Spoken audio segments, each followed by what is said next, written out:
Now let's have a look at section 2, question number 5a.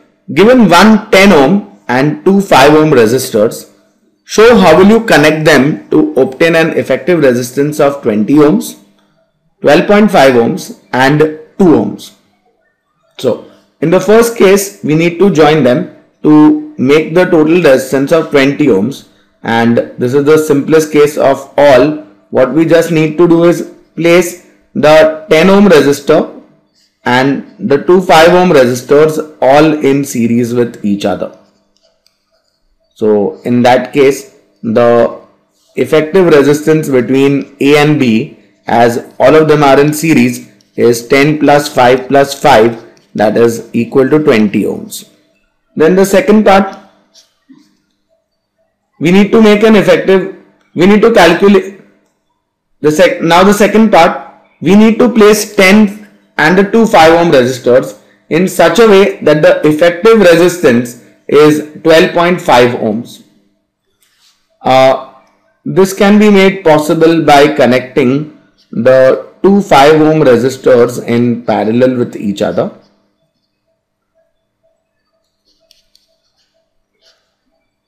And this parallel combination in series with the 10 ohm resistor. So in that case,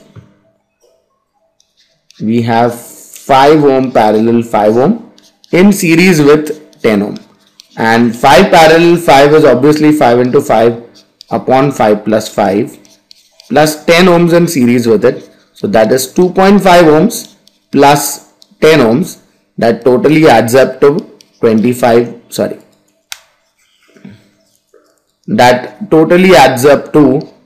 12.5 ohms.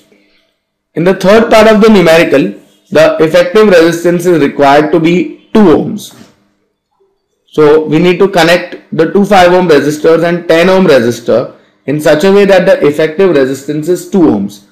And here, since the resistance is very small, I guess probably it is all three of them connected in parallel. So that is 10 ohms in parallel with 5 ohms in parallel with the next 5 ohms. So in that case, let's see how much will be the effective resistance. The effective resistance or total resistance, in such a case the reciprocal of the effective resistance, in fact, will be the sum of the reciprocals of the individual resistances. So we'll have 1 upon 10 plus 1 upon 5 plus 1 upon 5. That makes it, the LCM being 10 will be 5 upon 10. However, therefore the effective resistance will be reciprocal of that, and that is 10 upon 5, which is equal to 2 ohms. So to get an effective resistance of 2 ohms, what we needed to do was to place all the three resistors, 10 ohms, 5 ohms and 5 ohms, in parallel with each other. And a reminder for you all from this particular question, that whenever resistances are connected in parallel, the effective resistance is very small. In fact, it is lesser than the least of them. So if I connect 10 parallel 5 parallel 5, obviously the effective resistance would be smaller than 5 ohms. However, when resistors are connected in series, the effective resistance is larger than the greatest of them. So in this case, the resistance is 20 ohms, which is larger than 10 ohms.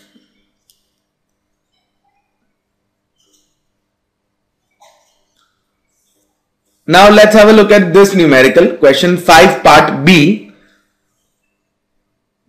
A block of mass 12 kg is pushed up the slope with a constant speed by applying a force of 100 newtons parallel to the slope. So there is an inclined plane or a slope out here whose length is 5 meters, height is 3 meters above the ground, and a force of 100 newtons is applied parallel to the inclined plane on a block of mass 12 kg.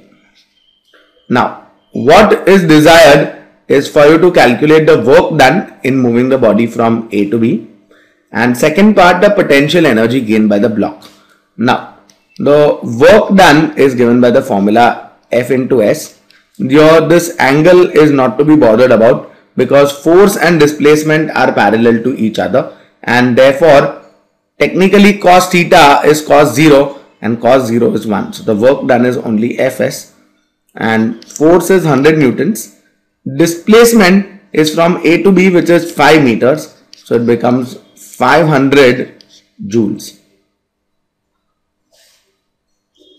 The second part of the numerical, we are needed to calculate the potential energy gained, and potential energy gained is mgh, where the mass of the block M is 12 kg, G we can take as 10, and the height gained by the block is 3 meters.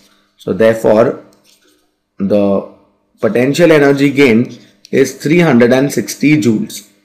So from this numerical we can see that work done is definitely more than potential energy gained. But how is this possible when it is expected that the potential energy gained is equal to the work done? So this is so because there must be friction between this block and the inclined plane, and therefore this friction demands a greater value of effort. And also we can say that the difference between these two values, the 500 joules which is the work done and gain in potential energy which is 360 joules, the difference which is 140 joules is the force, is the energy, represents the energy required to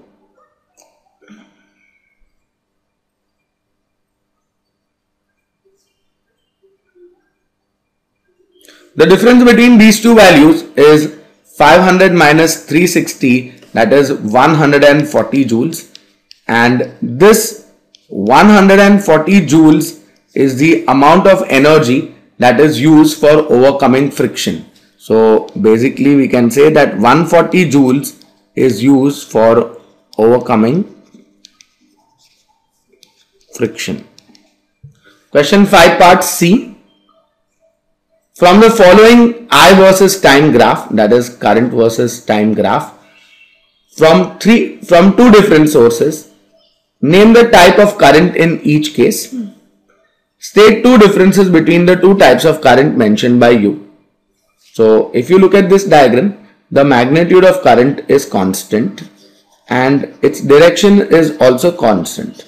So the magnitude and direction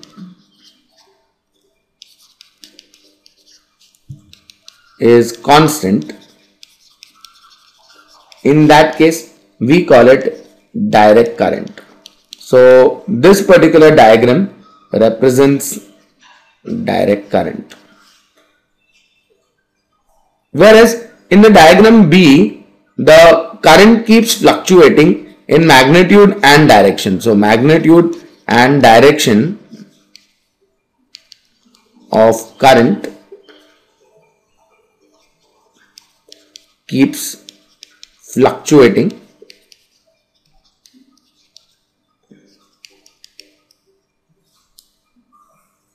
and such a type of current is called alternating current. So basically in an alternating current the current direction keeps reversing